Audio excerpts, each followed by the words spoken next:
The Apennine Mountains were cloaked in mist and mud, their narrow trails choked with fallen branches, craters, and melting snow. It was early spring, 1944. The 10th Mountain Division had begun its brutal push north through Italy, confronting German defenses hidden along the infamous Gothic line. Among the clatter of hooves and the heavy breath of men and beasts, Private First Class Thomas Keller rode, quietly, guiding his pack-horse, Jackson, up the trail. The horse, a sturdy bay with intelligent eyes, had carried more than supplies on this campaign. He had carried fear, hope, and every unspoken moment between life and death. Jackson wasn't a warhorse in the old sense, no armor. No charge into battle Batsu Keller. He was as vital as any rifle. They had trained together in Colorado, adapting to snow, steep inclines, and night patrols. Keller wasn't a talkative man, but over months of combat, he found himself speaking to the horse more than to his fellow soldiers. Jackson didn't answer, of course, but he listened. Always. That morning, their patrol was assigned to scout a narrow ridge road ahead of the main force. Mines were possible. Enemy ambushes even more likely. The captain wanted eyes on the terrain before risking heavy movement. Keller led the small team, 4 men, 2 horses, and more silence than courage. The trail wound upward, flanked by sheer drops on one side and dense pine growth on the other. Keller kept one hand on the reins. The other, near his M1 carbine, Jackson walked confidently, but his ears twitched with every distant sound. Halfway up the ridge, the explosion hit. A thunderclap of dirt, fire, and steel erupted just feet away from the column. An anti-personnel mine. Keller was thrown from his saddle, his head slamming against a rock. Everything went dark. When he opened his eyes, the world had changed. Screams echoed from behind. Smoke curled through the trees. Blood stained the mud, and above it, old Jackson stood, untouched, motionless. Staring at him, Keller couldn't move. His leg was shattered, pinned under debris. He tried calling out, but his voice was thin, barely louder than the wind. The patrol had scattered. No one saw him fall. But Jackson hadn't run. The horse walked slowly to Keller's side and stood over him, as if shielding him from the mountain itself. Hours passed. Then more. Rain began to fall. Jackson never budged. By nightfall, Keller's vision blurred again. He feared this was it. But before the darkness took him, he felt warm breath on his face and heard a low, rhythmic sound. Jackson's breathing, steady and present. The mountain was silent, but the horse stayed. He had made a choice, and that choice would change everything. Through Keller's uniform and pooling in the folds of the earth around him, the pain in his leg came in waves, sharp, then distant, then sharp again. He drifted in and out of consciousness, each breath a struggle against the weight of cold, shock, and fear. But every time he opened his eyes, he saw the same thing. Jackson, standing just a few feet away, his broad silhouette outlined against the wet gray sky. The horse didn't move, not even to seek shelter. He simply watched. Back at camp, the patrol had returned in chaos. 2 men were wounded, 1 unconscious. In the confusion, no one realized Keller was missing. No one, except Lieutenant Marshall, who had ridden with Keller in previous missions. When he saw Jackson's pack missing from the returned animals, his stomach dropped. "Where's Keller?" he demanded. No one had an answer. Orders were piling up. The mountain was becoming a death trap. But Marshall knew something was wrong. "That horse wouldn't run," he muttered. "Not without him." Meanwhile, Keller fought to stay awake. He tried to shift his body, but the pain nearly made him pass out again. His leg was clearly broken, possibly shattered. Blood loss, exposure, and isolation were now his biggest enemies. But then he felt something warm press against his arm. Jackson had moved closer, lowering his head beside Keller's. The horse exhaled slowly, fogging the air between them. It was like he knew, like he understood. And when Keller reached up with a trembling hand to touch his muzzle, Jackson didn't flinch. In the early morning, Jackson made his first move. Not away, but up. He climbed a few yards up the trail, ears perked, as if scanning the horizon. Then he let out a loud, desperate whinny that echoed through the hills. It was a cry not of panic, but of alert, a call, a signal. Then he trotted back to Keller, snorted, and stood guard again. Minutes passed. Then more cries. Then silence. It was a rhythm, a code. Over and over, a horse calling for help when his rider couldn't. Miles away, Lieutenant Marshall heard it. He had gone out alone before dawn, ignoring orders, following a hunch and the faint, distant sound of a horse's call. He stopped in his tracks, heart pounding. "That's Jackson," he whispered. He changed course immediately, pushing up a side trail few dared to take. It was dangerous.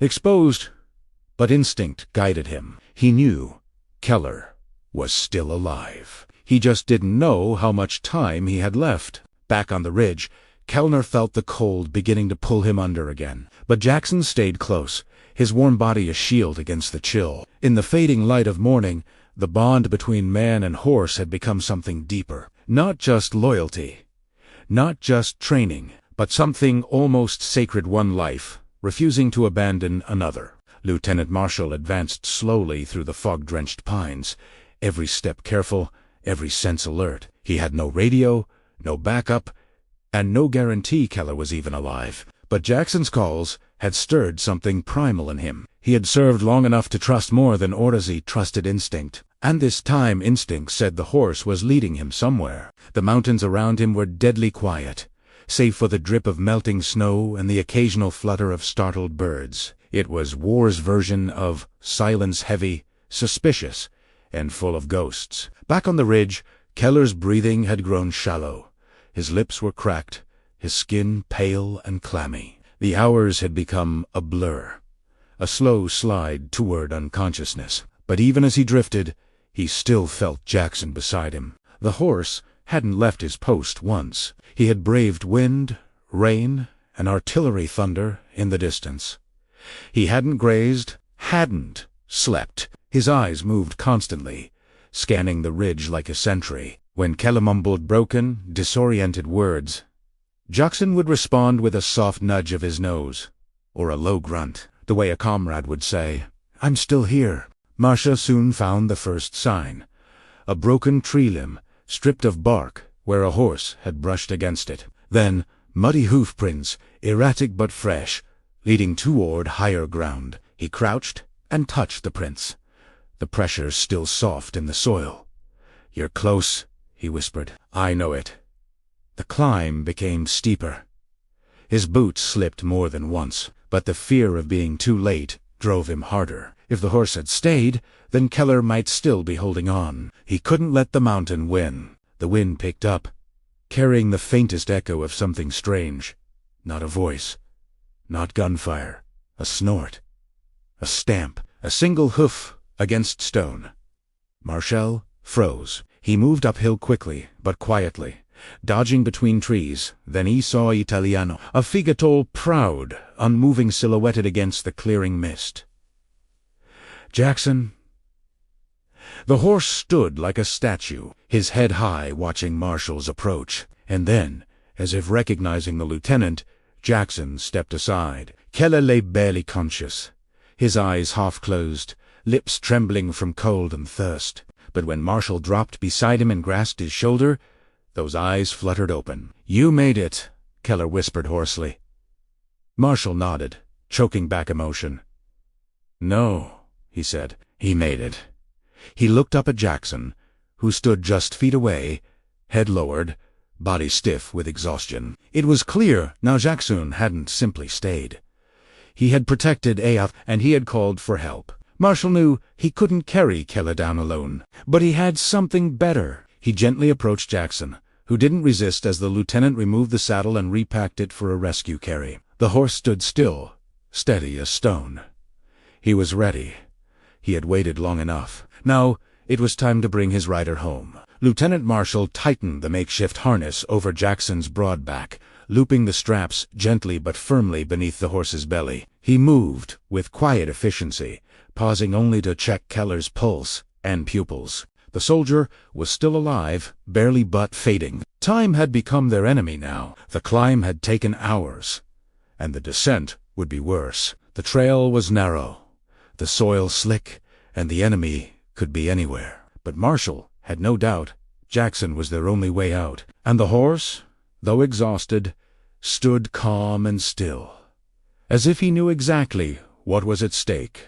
With great care, Marshall lifted Keller's limp body and secured him across Jackson's back, chest down, legs balanced, head resting gently to one side. The weight would slow them, but Keller needed to be kept level. Any sudden jolt could push him into shock. As the first steps were taken, Marshall walked beside them, one hand on Keller's back, the other holding the reins loosely. He spoke softly to Jackson as they moved. "Easy now. We've got you. Just take it slow." The horse responded with a low grunt, stepping carefully, each hoof placed with the precision of a veteran mountaineer. The mountain path was more treacherous on the way down. Rain had turned the dirt into mud, and loose rocks shifted underfoot. One slip could be fatal. Marshall kept his eyes on Jackson's every move. The horse never hesitated, even when the wind howled through the ravine or distant artillery thundered behind the hills. Jackson remained focused. Marshall had seen trained soldiers break under pressure, but this animal, driven by loyalty alone, moved with the discipline of a commander. Midway down, they reached a tight curve where the path narrowed to just a few feet, flanked by a steep drop on one side and jagged rock on the other. Keller moaned softly, his head slipping. Marshall caught him and readjusted his weight, panic rising in his throat. Jackson paused, waited, then took another step, and another. The moment passed like a razor's edge. When they cleared the bend, Marshall exhaled for the first time in minutes. "You're doing it, boy," he whispered. "You're saving his life." By late afternoon, the fog began to lift. In the distance, the thin trails of smoke from the Allied camp came into view. They were close, but Jackson had slowed, his limbs trembling with fatigue. Marshall knew he couldn't ask much more. They reached a plateau just above the camp where a medic team had been dispatched, alerted by Marshall's earlier radio attempt before he left. As the medics rushed up the trail, they stopped in disbelief at what they saw. A lone horse, muddy and soaked, carrying a barely conscious soldier, led by another. Keller was carefully lifted off Jackson's back and placed on a stretcher. Medics worked quickly, stabilizing his vitals. One of them turned to Marshall and asked, "How did he survive out there?" Massa looked at Jackson, now standing with head bowed, chest rising and falling heavily. "Because he wasn't alone," he said, "not for a second." The field hospital was little more than a cluster of green canvas tents and mud-soaked walkways. Inside, the air was thick with antiseptic, blood, and the groans of the wounded. Keller had been stabilized barely. His leg was splinted, fluids administered, and a low fever battled by both medicine and hope. The doctors didn't say much, but their eyes told the truth. He had come back from the edge, but he wasn't safe yet. Outside the recovery tent, Jackson stood tethered under a pine, silent and still, as if waiting for someone to tell him it was okay to rest. Soldiers passed him with puzzled glances. Some saluted jokingly. Others whispered stories about the ghost horse, who'd brought back a dying man. But Jackson didn't flinch. He barely moved. He kept his gaze fixed on the tent where Keller lay, ears twitching at the sounds inside. The stable hands offered water and oats, which he accepted reluctantly, never taking more than he needed. When a medic tried to move him to the animal supply area down the hill, Jackson resided back, legs locked, breath heavy, muscles tensed. He wasn't leaving. Not yet. Inside, Keller regained consciousness slowly. His memories came in fragments, flashes of sky, the sound of breathing, the feel of fur against his skin. He turned his head weakly and whispered, "Jackson?" The nurse leaned down. "He's here," she said softly, "right outside." Tears welled in Keller's eyes, but he didn't speak again. He didn't have to. He knew that horse had done what few men could add Steged through the blast, the rain, the cold, and the climb. He had chosen not to flee. And that choice had saved Keller's life. News of the rescue reached battalion headquarters by evening. Lieutenant Marshall was called in to give his report. He downplayed his own role and spoke instead about the horse. He waited beside Keller for almost a day. Marshall called for help, then carried him down like it was his only purpose on this earth. The colonel shook his head in disbelief. "That's not training," he said. "That's something else." They agreed Jackson would be recognized formally, though no one knew exactly how. There wasn't a protocol for a hero who couldn't speak. Later that night, as the camp settled into uneasy quiet, Keller stirred again. A medic helped him sit up slightly. "Can I see him?" he asked. It took some work, but they wheeled his cot to the tent flap and opened it just wide enough. There stood Jackson, his coat still damp, his eyes glowing faintly in the lantern light. Keller smiled. "Hey, buddy," he whispered. Jackson stepped forward and pressed his nose gently to Keller's shoulder. In that moment, no orders were spoken, no medals awarded, but everyone watching knew they were witnessing something rare. A bond that had gone beyond battle, beyond instinct, beyond even loyalty. A connection forged not by command, but by choice. Weeks space. The battles moved north, deeper into the rugged terrain of Italy, and the 10th Mountain Division pressed forward with heavy losses and heavier hearts. But in the quiet edges of a mobile field hospital, Thomas Keller slowly recovered. His leg remained fragile, pinned with metal and hope, but his mind was sharper, his voice stronger, and always without fail Jackson was there. Rain or sun, morning or night, the horse stood just outside his tent, as if guarding not just a man, but a promise. As Keller regained strength, the nurses moved his cot closer to the open tent flap each day. By now, it was routine. Jackson would nuzzle his hand in the mornings, stand watch in the afternoons, and gently exhale against his shoulder in the evenings before resting. The bond between them had become something sacred, observed in respectful silence by the entire camp. Other soldiers, grizzled veterans hardened by war, often paused in their routines just to look at the two of them. They said little, but they understood. One afternoon, an officer from battalion command arrived with a photographer and a citation letter. Jackson was to be officially recognized for extraordinary service in a combat zone, the first horse in their division to receive such a distinction. A patch was sewn onto his saddle, a small bronze star and a single word, "Loyal." Keller held back tears as the flashbulb snapped. The image would later appear in a war newsletter, and then again in a local newspaper back home. But to Keller, the only thing that mattered was that Jackson stayed. Eventually, orders came down. Keller was to be evacuated to a recovery center in Naples, and then possibly to England or back to the U.S., depending on his progress. The military didn't normally allow animals on medical convoys. Regulations were clear, but exceptions had been made for less. When the medic in charge explained the rule, Keller simply said, "If Jackson's not going, I'm not going." Silence followed, then a nod. Papers were signed quietly. Jackson was going to Naples. The ride down the mountain wasn't fast. Keller was in a truck. Jackson walked behind it the entire way, led by a stableman, but needing no command. He followed as if it were his duty, his honor. At one point, the truck slowed due to a fallen log. Jackson stepped forward and stood beside Keller's window, close enough for the two to lock eyes. Neither said a word. None were needed. Years later, Keller would tell the story to his grandchildren. They'd listen wide-eyed, asking if the horse was real. And he'd smile and say, "He was more than real. He was the reason I came home." In a war defined by loss, Jackson had become something rare, a symbol not just of survival, but of what we fight to return to: loyalty, love, and the silent strength that carries us when we fall. Returned to the United States in late 1945, transported by ship alongside hundreds of other wounded soldiers. His leg never healed quite right. He walked with a cane, a permanent reminder of a mountain in Italy, and a decision made in seconds.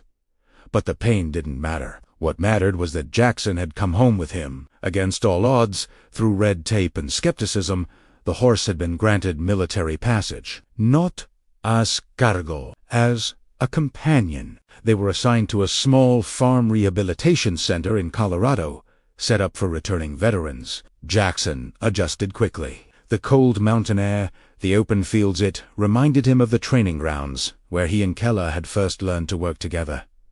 The other veterans admired the horse immediately. Some joked that Jackson was more soldier than most men. Others came just to sit beside him on bad days, to be near something that had also seen war and chosen not to run. In quiet moments, he became a kind of therapy without saying a word.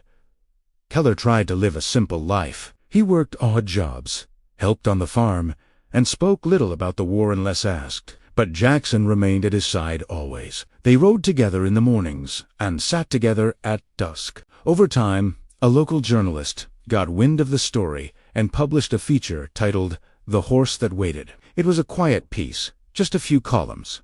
But it was enough. Letters began arriving from across-the-country veterans who had lost brothers, families who had lost fathers, children who had grown up without ever knowing their grandfathers, and all of them said the same thing. Thank you for not forgetting. In 1947, Keller was invited to speak at a small veterans gathering. He didn't want to. Public speaking wasn't his strength. But they told him Jackson could come too. That changed everything. At the podium, Keller spoke only briefly. He didn't talk about combat or pain or medals.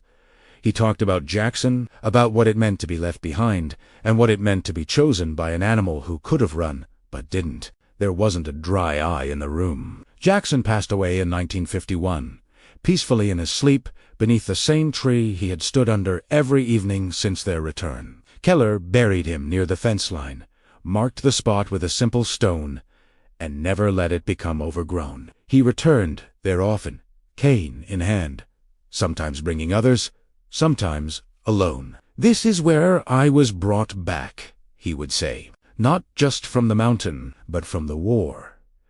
And in that quiet corner of Colorado, the story lived not in statues or history books, but in the hearts of those who understood that sometimes the truest act of heroism is simply refusing to leave. Years passed, but the war never truly left Thomas Keller. It lingered in dreams, in the silence between conversations, and in the ache of an old leg injury that returned every winter without fail. Yet what surprised him most wasn't the pain, it was the quiet fame that followed him. Not because of medals, not because of battlefield glory, but because of a horse. The story of Jackson had traveled further than he'd ever expected. Schools wrote in, war museums reached out, even Hollywood came knocking, offering to dramatize the tale. Keller refused every time. It wasn't a story. He would say, "It was my life." He did, however, agree to speak at veterans' homes and community hall, small, humble events where people came, not for spectacle, but for truth. He would bring Jackson's old saddle, worn and cracked, with the faded patch that still read loyal. Keller never read from a script. He simply told what happened, how it felt to lie broken in the mud, thinking all hope was gone until a set of hooves stood beside him and never moved. And in those quiet rooms, filled with the rustle of coats and the occasional cough, people understood what courage looked like without a gun. Keller married in the early 1950s. A schoolteacher named Margaret, who had first written him a letter after reading his story in the local paper. They had one son, then two.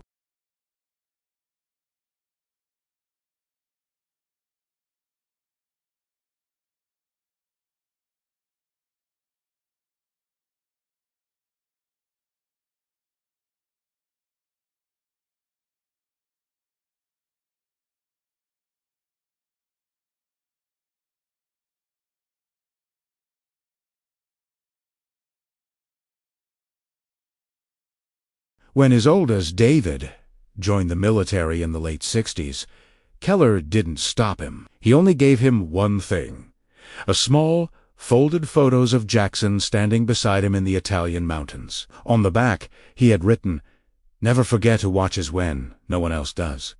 David kept it in his wallet through every deployment. It became a talisman, a symbol not of war, but of what carries us through it. In 1975, Keller was invited to attend the dedication of a new section at a war memorial in Washington 1, honoring animals who had served in American conflicts. Though still little known, these creatures had carried messages, wounded soldiers, and even hope across battlefields. Keller stood quietly during the ceremony, holding a small flower he placed beneath a plaque that read, "In service, without choice, in loyalty, without end." He returned home that night and sat by the fireplace, holding Jackson's saddle in his lap. Outside, the wind moved through the trees like breath, and Keller, now older, slower, and more at peace, whispered into the silence, "We didn't forget you. And we never will." Sought recognition, but because others refused to let his story be forgotten. Veterans groups had taken up Jackson's name as a symbol of unwavering loyalty. In some units, it became tradition to tell the story of the horse to new recruits as part of orientation. Not as folklore, but as a real example of what devotion looks like under fire. Jackson, the silent guardian on the mountainside, had become a metaphor used in speeches, etched into letters, and passed down like a moral compass. History museums started to take interest. One curator from the National Museum of Military History contacted Keller directly. He asked if they could display Jackson's saddle and Keller's field jacket, still stained from the mud of Italy. Keller hesitated, not out of pride, but because those items weren't relics to him, they were memories. But after visiting the museum and seeing how young people gathered around stories of real sacrifice, he agreed. The saddle was displayed in a glass case under a single light, with the plaque reading, "He waited, qu'arrive." He brought him home. Keller himself visited the exhibit in silence. He stood in front of the glass for nearly 20 minutes, his hand resting lightly on the wood of his cane. A group of students passed by, low-dat fierce, but then quieted as they read the words. One boy, maybe 12, whispered to his teacher, "He was just a horse, but he saved a soldier." That moment stayed with Keller. It reminded him that history doesn't survive in books alone. It lives in the way we feel when we hear the truth. At a local university, a professor of ethics invited Keller to speak to cadets studying military leadership. It was one of the last public talks Keller would give. In that room, surrounded by future officers, he didn't talk about weapons or tactics. He talked about instinct, about trust. "Jackson didn't know the mission," he said, "but he knew me. And in that moment, that was more important than orders." One cadet asked what he thought made Jackson stay. Keller paused, then replied, "He saw someone fall, and something inside him decided not to walk away." That's leadership too. Word of the talk spread beyond the room. A military academy added Jackson's story to its leadership curriculum, citing it under unconventional acts of courage. Cadets studied it alongside case studies of generals and commanders, learning that sometimes courage comes from the unlikeliest of places, like a horse who stood alone in the rain, guarding a man the world had already counted out. Keller never bragged, never asked for attention, but he understood now.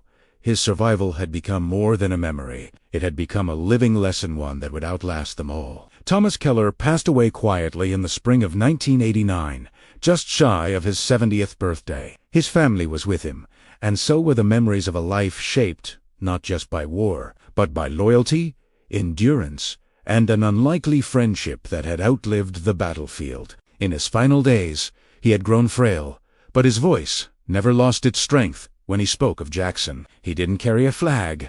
He didn't hold a weapon. He once told a nurse, "But he carried me, and I'm here because of him." His final request was simple: to be buried near the same tree where Jackson had been laid to rest decades earlier. The funeral was modest, but deeply moving. Veterans came from across the country, some who had served with him, others who only knew the story. One man, a former officer, brought his grandson and whispered as they approached the grave, "This is where real courage stood." Keller's headstone was placed beside Jackson's, just a few feet apart. No grand monument, no marble statue, just two names, two lives, forever linked by a decision made on a mountainside in Italy. In the years that followed, the small patch of land where they rested became a quiet place of pilgrimage. Hikers, veterans, schoolchildren, and even active-duty soldiers made detours just to stand there. Flowers were often left, not just on Memorial Day, but at random, in silence. Some left handwritten notes, folded carefully and tucked under stones. Others brought apples or carved small wooden horses, leaving them at the base of the tree. One message simply read, "You remind us what it means to stay." Eventually, a local historical society placed a small plaque near the site not to glorify war, but to commemorate devotion. It read, "In memory of PFC Thomas Keller and his horse, Jackson, in the darkest hours of war, they chose each other. Let their bond remind us. True loyalty never retreats."